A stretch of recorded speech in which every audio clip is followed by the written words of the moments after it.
Good morning, everyone. So I know that officially my talk title said anomaly detection, and now my talk title says fault detection. But don't worry about it. We're going to cover alerting, fault detection, and anomaly detection. And we're basically going to talk about three different ways of how to do that. Machine learning, event and stream processing, and alerting IDEs. So I just want to give a little bit of background how I came to this point to want to talk about this. I had a job in the past at a university of Ghent in Belgium where I was doing information retrieval. And I was just doing a little bit of machine learning, nothing crazy like Google or anything, but just enough to get a little bit of understanding of how it works. Then I joined Vimeo where I did a bunch of things, but a lot of open source monitoring, working on Graphite, Grafana, InfluxDB, bosun, Metrics 2.0. I don't know if any of those ring familiar. I did also some fault detection and anomaly detection over there. And then my interest in open source monitoring got me to my current company, which is raintank. You may have seen Grafana before, which is our open source dashboarding tool. We're also collaborating with Intel on telemetry for the cloud. They have a really cool telemetry agent called Snap. And we do a few other things as well. Like we just recently launched Grafana.net, which has dashboard sharing, plugin development for people who want to share or reuse other people's plugins. We do application development for providers who want to bring their metrics into their people's Grafanas. We also do support for Graphite and Grafana, and we do hosted metrics with the Graphite compatible system and hosted Grafana. But anyway, so that's Grafana.net. So let's talk about alerting. I'm just going to assume a few things. This is probably obvious for you folks, but you probably have monitoring using metrics already in place, I hope. You probably have done alerting on your metrics in the past, or you have an idea of how it could be done. And finally, I hope that you have experienced that signal to noise ratio is very important. This may have come up before, but if you're getting alerts that are not actionable, they're false positives, if you're getting too many of those, people start ignoring them, and you're way worse off than actually having no alerting, because if people just start ignoring your alerts, there's actually no point in having alerting at all. So this is going to be a thread throughout the entire presentation, is that signal to noise ratio is very important. So in the most primitive case of how you could possibly alert on a time series signal, right, you could just set a static threshold, right? You'd basically alert if the signal goes above or below a certain threshold. Very simple. It works for a bunch of cases, obviously not all of them. An example is this. This is actually Vimeo web traffic from users. This is a common pattern, daily traffic, ebbs and flows. There's peak time, there's off-peak time in the evenings. Obviously, if you would want to try to set a static threshold on that, you would have to set it low enough so that it doesn't trigger in normal scenarios, but it would detect drops during off-peak time. But if you had a drop during peak time, like in the third day here, obviously you wouldn't be able to detect that. So this brings a lot of people to this kind of question where they're saying, oh, my metric monitoring, using alerting, using static thresholds does not scale, and now I need an automated anomaly detection system. And like this person replies, oh yes, there's actually a lot of these out there already, both commercially and open source. And personally, I've also seen a big increased interest in machine learning, I think across a wide variety of industries and disciplines, but also in DevOps or IT operations.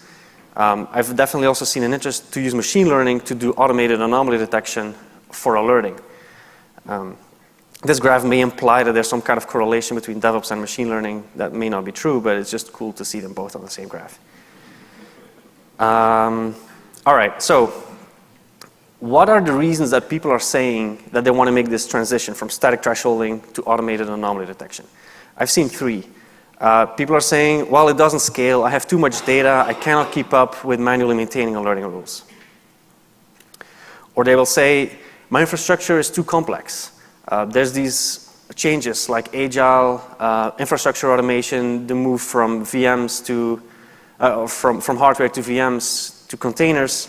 your infrastructure is getting more and more complex, it changes more often, and people are saying, I can't keep track of this, I can't keep manually maintaining learning rules, I just want to have a system that just worries about it for me. And then the third one is patterns, like the pattern example I showed before. There's other kinds of patterns in your time series where static thresholds obviously won't cut it. So machine learning is simply the ability for computers to learn without explicitly being programmed.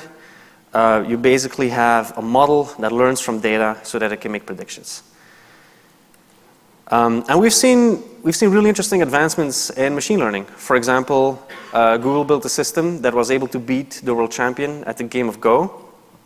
I read somewhere that apparently the amount of board positions on the game is actually more than the amount of molecules in the universe, which blows my mind.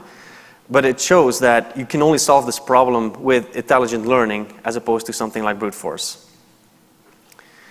Another example is Google is so good at image recognition, they can now recognize dogs as well as their hats even when they have particularly wide brims, like on this example. They're even so good at this that they can generate dogs onto other pictures of dogs.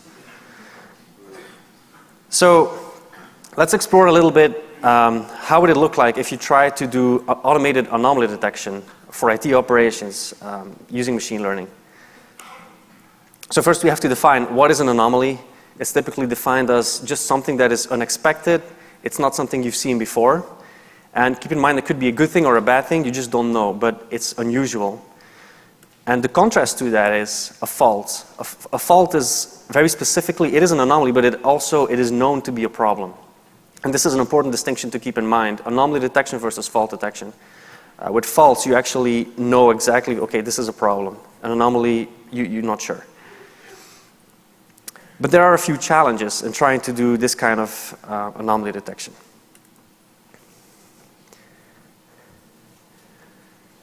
Do you have Amazon here in Europe? So in America, this is a common thing. You buy something on Amazon, and then you get a recommendation to buy something else, and it's the exact same thing you just bought. So they use a recommendation system based on machine learning, but the system doesn't have any context. It doesn't know why you bought a vacuum cleaner. Maybe you're a collector of vacuum cleaners, so that's why it's recommending you to buy more, or maybe you only needed one. So the problem is really about context. And you see a very similar thing, in my opinion, when you look at recommendations from Facebook or LinkedIn or social networks, where they recommend you to become friends or connected to people just because you've had an email with them. It doesn't have that context to know, is this really a good relationship or a bad one? And the same thing can be said about your infrastructure. Let's say you have a CPU usage signal. Let's say it spikes. The system doesn't have the context to know whether, for example, you have a busy loop in your code, or maybe you actually are just getting more work done. So it doesn't know, is it normal that the CPU is going up or not? The other problem is changing rules. If you look at the game Go, the rules of the game obviously won't change. But your infrastructure is constantly changing. You're changing your hardware, you're changing your application, your topology, you're changing configuration, deploying new versions. Things are always changing, so the rules of the game are always changing. And in fact, when I think about it, in our infrastructure, we rarely make the same change twice. Every change is just an iterative process, always making a different change every time. And when you train a model on past changes, it doesn't really work well to detect new changes. The other problem is what I call signal strength. So if you look at image recognition, it can actually leverage the fact that it knows where all the pixels are positioned. So if it wants to recognize the eye of a dog, for example, it knows, okay, I have to look for a circle because it knows the positions of the pixels. That's a pretty strong signal to have all those pixels together. Security logs, similar thing. You have text logs that says who did what, where, when. That's a lot of information, but operational metrics are almost always just numbers over time. There's very little information and just a sequence of numbers, especially when those sequences of numbers are not tied together. The other problem is a machine learning algorithm doesn't really know what is relevant to you. So you may have a backend service that typically responds in a couple of milliseconds, but let's say it suddenly spikes to 10 milliseconds. It's an anomaly. It could look bad to the system, but you as an operator know that it's actually irrelevant because 10 milliseconds is still plenty fast. Another example is, let's say you have a redundant environment that is built for failure of particular machines. If one machine fails, you don't care because that's built into the design. But obviously the time series metrics, they will all change, and to the anomaly detection system, it may look like a problem. So the important thing to keep in mind here is that as an operator, you know and understand all these things, but a machine learning model has a hard time recognizing this. And then obviously there's a whole lot of effort that goes into building a system like this. I'm not going to go into all of them, but you have to prepare your data, filter it, select it, clean the data in advance. You have to work on your statistical models, choosing the right model, training your model, testing your model, tracking the performance of the model over time, maintaining the model over time, operating the infrastructure for it, and coming up with a good user experience to interact with it. It's a whole lot of effort. And then finally, there's a lot of complexity, obviously. It's intrinsically a very complex problem. And there's also some incidental complexities that will come up as you go about building out a system like this. And I found this blog post on the Quora engineering blog, which actually describes that pretty well. So I would basically say that, okay, there are some benefits to doing anomaly detection using machine learning, but there's some caveats. Anomalies are not false, so it's very hard to get a good signal-to-noise ratio. It's going to require significant effort and complexity, and the use cases are very limited. I think especially outside of actually alerting and paging people, maybe there's a few use cases here and there, maybe to bring up information in some kind of interface that doesn't really bother you. But still, it's all very limited and hard to get right. I have a few ideas of things that may help. I actually haven't really built them, but just some thoughts if anyone's interested. So I'm pushing this idea forward of metrics metadata, structured metadata that describes metrics. That's all on metrics20.org. And I think that can help with providing you clear signals that are clustered and stronger. For example, the system can know, okay, this is actually the same metric from different services, but within the same cluster or something like that, or the same metric across different data centers. And if it knows how to put all this information together, I think that's more useful and a better signal. Classification, if you have metadata that describes, okay, this metric is a disk space metric versus this metric is requests per second, or it's a latency, all those kinds of metrics, they look differently, they behave differently. What is faulty is different for each of them. So this can help with choosing the right model. And it also helps with figuring out what is relevant and what is not. For example, if you have an anomaly in a metric that describes HTTP 200s, let's say there's a spike in HTTP 200s, that's probably not very relevant. But if it's an HTTP 500, it's probably a lot more interesting. I also think there's a lot of opportunity to do integration between monitoring systems and config management systems or platforms as a service. But specifically, even just for alerting, I think there's two things that I'm thinking of. That is, these systems, they are aware of what does your infrastructure look like. It knows which services are directly exposed to customers versus which services are more in the back end. It knows which systems are built for redundancy. It knows where your cron tabs are running and at which schedule, so it can know where to expect periodic loads, all that kind of stuff. And then it obviously is also aware of whenever you make a change to your infrastructure. It knows when you deploy new applications, when you add hosts, and it can leverage that information to help out your machine learning model. At least that's what I think. I haven't actually implemented it because I'm just not going to go there. So I did want to have a look at how it's done in the industry, and I have two examples. The first one is Etsy. A couple of years ago, they announced a system called Skyline. Basically, the premise was we're just going to throw your data into a machine learning system, a bunch of algorithms, and you're going to have useful alerts come out of that. A lot of people, myself included, got very excited by this, but it actually turned out not to work very well. There was a presentation last year at Monotorama where they said actually it didn't work so well. I've been I have been emailing with him and with some other people, and they basically told me, yeah, we don't use any machine learning driving alerting anymore. All that alerting is now based on manually maintained rules. And then I started reading the site reliability engineering book from Google, and it keeps saying these kinds of phrases. It says, oh, things have to be simple, comprehensible by everyone on the team. The rules have to be very simple and robust, simple to understand and represent a clear failure. So it sounds to me like the Google people also do more traditional alerting and nothing driven by machine learning. And yesterday I may or may not have spoken to people who may or may not work for Google, and it seemed like this is basically the correct representation of it. So, just to conclude this whole anomaly detection based on machine learning chapter, I would say if your company has a couple millions that they want to do a gamble with, be my guest, but just keep in mind it's gonna be a serious gamble. So then there's another thing I wanted to talk about. This is going to be a little shorter. Complex event processing and stream processing. They're kind of different things. For the purpose of this presentation, I'm just going to pretend they're the same thing because they're similar enough for this topic. Some examples would be Storm or Riemann, if you've heard of that, Spark streaming. Premise is very simple. You guys probably already know this, but data flows in. You have your logic, your algorithm, whatever, and out comes usually a stream of output data, but in this case, it would be just a decision whether or not to alert. An example of this, I just pulled this one from the Riemann website, and it basically shows how you can use, so the configuration file is actually Clojure code, and so this is how you would build using stream processing alerting rules using the Riemann Clojure.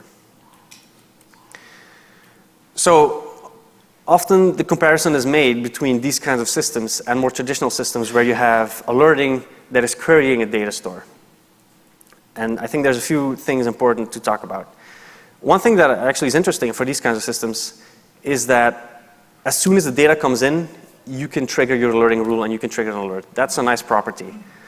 But at the same time, if you have an alerting system, it all depends on how good your time series database is. And I think nowadays we also have very fast time series databases that have an in-memory component. For example, a raintank, we do thousands of alerting rules every second and they all respond within milliseconds. I'm sure Prometheus, I talked to those developers, they're having similar experiences. So this is rarely a reason to switch to stream processing because for most of you, a query-based alerting system will work just fine. Another thing to keep in mind is that the paradigm of doing stream processing or event processing may be unfamiliar. You may have to use ReactiveX APIs or stream-based APIs, which might be a little daunting. People often like to talk about the performance and the scalability of these systems, but I think that's kind of an incidental property to some of them. I think nowadays, like I said before, there's very fast time series databases out there, and it doesn't really give this approach anything better. And then there's the operational complexity. Again, that's also nothing intrinsic to stream processing. It just depends more on which tool you use. For example, Riemann is actually very simple to run and operate. I think Storm and Spark are a little bit more complicated. So basically, why I wanted to mention all this is just because I think this is not a bad idea. It may be useful to you to implement alerting this way, but it doesn't actually solve much of the real problems with alerting. All right, so now you're all wondering, okay, so tell me then, what does solve all the problems? I'm not claiming it solves all the problems, but when I heard about this project, Bosun, that is developed at, well, it came out of Stack Overflow, but now it has a bunch of developers, myself included. I was blown away by how much thought those people at Stack Overflow put into this project. And there's a few presentations online. I actually watched both of the presentations multiple times, which proves two things. One, I'm a huge dork. Two, they have a lot of good insights, and it takes multiple times of watching to really appreciate it. And I'm going to try my best to give my spin on why I think Bosun does such a good job. For more information, you will have to check out their own videos, but I'm going to cover the basics of it. So the basic premise is just how developers need support when they need to build and maintain software over time. They need an IDE to help them. They need various tooling, unit testing, and all that. You can say the exact same thing about alerting. Alerting are basically little programs, and as operators building these little programs, we need support in building and maintaining them. So how does it look like? When you open the interface, it looks something like this. You just put in a query. You start out by just exploring what kind of data do you have. Then once you know what kind of data you have this rich language of summarization functions, all kinds of statistical functions. You can summarize your data, and it's all tag-based. So from this one query, for example, you would get a tag set of results where each entry is basically based or identified by a set of tags. And so this helps you in narrowing down time series into numbers. And like even despite in this example, for example, you have the results are identified by two tags, environment and hosts. But it doesn't mean you actually have to do the alert on the host level or environment level or either one. You can set your alerting as granular or as wide in scope as you want it to be. You can transpose the tag sets and all that. There's all kinds of interesting things you can do to make sure that your alerting rules are at the scope where it makes sense to you. For example, maybe you want to have an alert across all your data centers that just has one global high-level alert, or maybe you want to have one per data center or per cluster, or maybe you want to have it per host level. You can do all these things no matter how the data is tagged. So anyway, the next step would be you actually start working in this rule editor interface where you can use that same language for creating your alerting rule, but also you can create your HTML templates. It allows you to do anything HTML allows you to do, so tables, colors, you can even include charts. And it's Go templating, so you can do loops and if and else and all that kind of stuff. And so when you're building an alerting rule, you want to test how it actually look like if I activated it. So you can simulate it, you can run it against your current data. It will show you an example of how it looks like. It didn't all fit on this slide, but you'll just have to trust me that there's another half of that chart down there. But one of the very cool things about this program, in my opinion, is that not only can you test it for right now, you can also test it for an arbitrary point back in time. And you can even test it across a time range. So let's say you have been using an alerting rule for a while, but you had an outage like 2 days ago, and now you want to update your alerting to also detect the similar kind of outage as you had 2 days where it didn't work. This allows you to make the change. You simulate it across, for example, the last week of data, and then you can make sure that, okay, does it still cover all the cases that it used to cover? Is it able now to detect a new case that it didn't detect before? Is there any false positives, false negatives? You can see all the state transitions. You can inspect all of them, look at the notifications, and so on. So I'm just going to talk about some key features, and this is, in my opinion, one of them. And when you think about how this differs from more traditional alerting, where if you want to make a change, you just make the change to your alerting rule, you deploy it, you hope for the best. Maybe 2 weeks later, if you still remember, you'll check up on it and try to get an idea if it's any better, but that approach is not very good. Machine learning, same thing, making changes to your model and deploying them, and then the feedback loop is so broken. And I think this is one of the things that bosun was able to fix by putting that feedback loop into your actual development so that you actually know that you made the improvement before you even deploy it.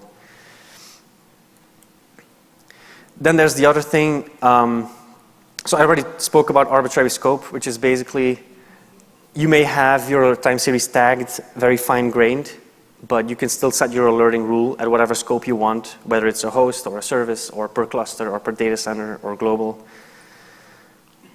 And you can also include arbitrary data. This is really interesting because now you can make these very nuanced decisions about whether or not to send an alert. For example, a very trivial example is, let's say you want to alert on CPU usage on your Cassandra server, but you want to add a special condition that if your Cassandra is doing a compaction or some kind of maintenance operation, you want to have different thresholds. You can basically pull in that data. You look at the CPU data and you look at whether it's doing compactions or not, and make a better decision using whatever data you need. So both for your alerting rules as well as in your notification. So if you do decide to send out, or if the alerting logic does decide to send out a notification, you can also include arbitrary data in the notification. Maybe you want to say, okay, this machine has a problem, but here's a graph of another machine, or here's some numbers of how the service is running in another data center or something. You can include arbitrary data in both the alerting rules as well as the alerting notifications. Then dependencies. I think Adrian Cockcroft made a really good point. I'm just copying his slide. The basic premise is if your data center fails, all the machines in the data center fail. If a machine fails, all the services running on that machine fail. And while this model is often implied or already visible in monitoring systems, not a lot of monitoring systems do a good job at actually leveraging it. And bosun has actually a pretty interesting dependency mechanism where you can declare dependencies on alerts, so you can implement something like this. It also supports transient time series. So for example, let's say you're monitoring a service, but new hosts get created that also run that service. If the time series flow in, then it will just start monitoring those as well, maybe as an aggregate or maybe per host, however you've defined it. And whenever the host disappears, you can actually control what you want the behavior to be. Maybe you want to alert on hosts or services disappearing, or maybe you don't. That's really up to you. Just like as programmers, we want to be able to not repeat ourselves. Same thing with bosun. It has macros, which are reusable pieces of logic for your alerting rules. It has notification templates, and you can include arbitrary pieces of templating logic, which is really cool because it allows you to create many different alerts and notifications by reusing existing libraries. And then I want to talk about some key insights that I found in bosun. And so one is that it's really important to remove all the hassle that we operators have in improving the signal-to-noise ratio. Like that's the goal. Always get as high as a signal-to-noise ratio. And the more the tool can do in assisting us to do that, the better. So that's why they focus so much on the ongoing maintenance and the tuning and helping you in that process and making sure it goes better. And this is also explicit in the design where they say a lot of alerting systems, they give you some knobs and some tweaks, but very often you actually need to express yourself in code. You need to be able to incorporate other data. It needs to be very flexible. So those two also, having the code to express yourself and including arbitrary data lets you do that. Then there's the communication aspect. As an author of an alert, you should be able to specify, why am I making this alert? What are my assumptions? What are some scenarios that I'm thinking of that would fail? And what would the symptoms of that look like? And you need to be able to write that down or communicate that somehow to the recipient of the alerting rule, or the recipient of the notification, I'm sorry. So that, let's say you get a notification at some point, but you say, oh, actually it didn't alert on a previous outage or something like that. I want to make a change to this, or maybe I don't think this is relevant anymore. I want to get rid of it.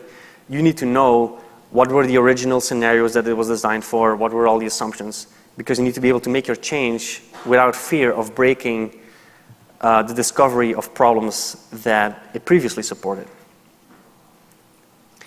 And also keep in mind that often an alert notification is actually the primary user interface for a person. People may actually not look at dashboards very much. Maybe the previous talk was an inspiration for that. So the alert notification is very important and has to be able to communicate very well everything you need to know. And then another key insight is that humans are actually creative creatures. We are actually pretty good at problem solving, and it's not all about the computer. So the computer has to assist the human as much as it can, but it has to leave some work to do to us. And that combination is actually pretty powerful. And then this is kind of an insight that spans across everything throughout bosun. Is basically attention is a very scarce and expensive resource. So the bosun mission statement is provide a monitoring platform that enables operators to efficiently utilize their attention. And that's kind of the philosophy throughout the entire project. So I want to give a concrete example of how I've personally used bosun to do fault detection. So the first thing that I did, and I would recommend you do the same thing, is that you start by thinking, okay, what are my different kinds of time series? How do they look like? And what are the different categories? So for example, the first case here would be daily traffic that goes up and down. Maybe there's a daily trend or a weekly or something. But this is the case where you expect to see the same kind of pattern. You wouldn't want to see a sudden drop or a spike or the absence of an increase or something. But then the example under that would be the load that you get from a cron tab, where you can see, okay, we actually do expect a spike, and it has to be a very consistent pattern. And then the third example is this space where you have the very typical sawtooth, and that's also a very interesting problem to think about solving. And a lot of it has to do with predicting the rate of change and figuring out how steep the slope is. So it's important to classify your time series, think about what is normal for them, what is not, and then identify your KPIs, your key performance indicators. And when I was at Vimeo, I actually found out that our key performance indicators were often in this seasonal form. So this pattern where you have the daily trend. And we were seeing that in our traffic, in our web traffic from our users, in our uploads, in our warehouse logs. Basically anything that was important had this pattern. So then the exercise becomes, okay, what does look good? Well, obviously this looks pretty good. But what are all the scenarios in which it could look bad? That's what we have to think about. So the first one is obviously if one of the days is just lower, or maybe a specific area of a day or a time frame is just lower than what it was on the day before. That would be a problem. If there was a sudden drop, there could be a drop during peak time, off peak time, doesn't matter. If there's a very sudden change, that's a problem. Then another problem that we actually saw in production is our traffic just became very erratic, as you can see, which shows we had some resources saturating, there were network issues, all kinds of stuff. So this is a bad sign. And actually was able to solve detecting all these cases using bosun in a pretty easy way. But the solution that I came up with consists of two parts. So first, bosun has this feature called the band function. There's band for OpenTSDB, there's graphite band for graphite. I think you can probably use it with other. So bosun, by the way, supports OpenTSDB, graphite, InfluxDB, and Elasticsearch. But anyway, band. The cool thing about band is you can, for example, select the last half hour worth of data.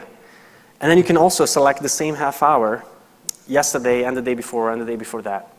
Or you can even do it on a weekly basis or monthly, whatever your seasonality is. You can select those time ranges. And so in this case, if I just select those using band, get the median of it, compare that to the current median, that's already part to my solution in detecting some of these failure scenarios. Then part two of the solution is detecting drops or spikes. This was a little bit more complicated, but basically I realized, okay, obviously we cannot set a static threshold on the input signal, which is the one shown in blue here. But if we just plot a moving window of standard deviation, then we get the time series on the bottom. And we can set a static threshold on that. So basically standard deviation, it just shows how much deviation is there amongst points that are in each other's vicinity. And so whenever there's a sudden change in the input signal, there will be a spike in standard deviation. So we can set a static threshold on that. Obviously, then the problem becomes, okay, what kind of value should you set on the threshold of the standard deviation? And it really depends on your input signal, depends on the range of your values, it depends on how much deviation is normal. So I just figured, well, if I just divide the current deviation of a window right now, and divide that by what is the historical deviation that I've seen. If this number is about 1, then I know, okay, the deviation now is about the same as it was in the past, so things are good. But turns out, if that number becomes 6 or 7 or 8 or 9 or higher, that's when you know you have a very sudden change, a drop, which you want to alert on. Then I had to adjust that formula a little bit because I found out that in periods of low traffic, it's normal to have lower standard deviation, and in periods of high traffic, you can also expect higher standard deviation. So I just have to incorporate this factor where I divide basically the historical median by the current median, just to have that factor that takes into account the difference in traffic. And then there's one last change that I had to do, is basically add a very small number to, what is this, denominator, the one below the bar? I had to, put this very tiny number there, just to avoid the division by 0 errors. But otherwise, this really helped a lot. This solved it for us. So the notification is maybe even the lesser interesting part of this, but just to show, okay, we have this condition on web requests where it just compares the median now against the past, and then we look at this erraticness factor, which was able to detect a very sudden drop. You can see the erraticness is 9.4 there in red, bad sign. And then if you look further down the notification, I actually also realized that in our case at least, we often wanted to split up the data, so we weren't just looking at global web traffic, we also wanted to have something per country. So that condition about comparing the current median against median of data in the past, I would also do that on the data in the segregated by country. So this is just how that would look like. And then I had a bunch of links to dashboards so that if there was ever a problem with any specific country or even the global traffic, I could just go to the dashboard and have a look. So this is how that would look like. You basically have the current data in red and then past week's data in different shades of blue. So this helped us, I don't know if you can see this very well, but there's a sudden drop all the way on the left it was able to detect, and then there's a bunch of erraticness going on in red. It was able to detect that as well. So we were pretty happy with that. If you want more information on this, my ambition is that this is actually reusable by other people. I actually applied the same code to different time series. We were able to use it for our warehouse logs, for our web traffic, and I think for one other thing that I forgot. That's what happens when you don't work there for 2 years. But anyway, on my blog, there's more details. There's the bosun macros, templates, example code, and the Grafana dashboard. So having said all this, let's just revisit. Why do we want to make that change from static thresholds to automated anomaly detection again? People were saying, well, it doesn't scale. I have too much data. I can't use static thresholding. I think bosun shows, or an alerting IDE in general, bosun is only one example. It's the only example that I'm aware of. But it shows that it actually is possible to manually maintain alerting rules. You just need good tooling to support you in it. Then the other argument about infrastructure complexity, I think it also demonstrates that even for the more complicated scenarios, the more complicated alerting use cases, you can still solve all these with manually creating alerting rules. And you probably don't want to be in a position anyway where you don't understand your own infrastructure. I feel like bosun actually helps you in understanding what goes on in my infrastructure, getting more familiar with it, which is a good thing. And then finally, alerting on patterns. As we also saw, a little bit of creativity helps a lot. Maybe your solution won't be perfect, but it will probably be better than machine learning. So to conclude the talk, I think one takeaway that I think about all of this is that we humans are really creative. We're pretty good at problem solving. And computers are really good at executing things and being reliable. And it's all about bridging that gap. Basically, the boundary between, the interaction between the humans and the machines. And we need to make that as smooth as possible and really focus on the workflow of interacting between human and machine. And I think bosun does a really nice job in solving that. It still has some rough edges, but I think it's definitely getting there. So it's all about the workflow, in my opinion. I think that an IDE like bosun, and again, bosun is the only one that I know of right now, but then maybe there'll be more later. It really boosts your ability to maintain a high signal-to-noise alerting, and that's really all that we want to have, I think. So I would encourage you all to look into it, build your own things, think about your time series, try to come up with creative ways to solve your issues, share what you have, and maybe we can collaborate. If you want more information on various topics, I have a variety of blogs and and web links here that talk about a variety of things from alerting to anomaly detection. And that is it. So I think we have time for one question maybe, or two, I don't know. I'm over time, all right.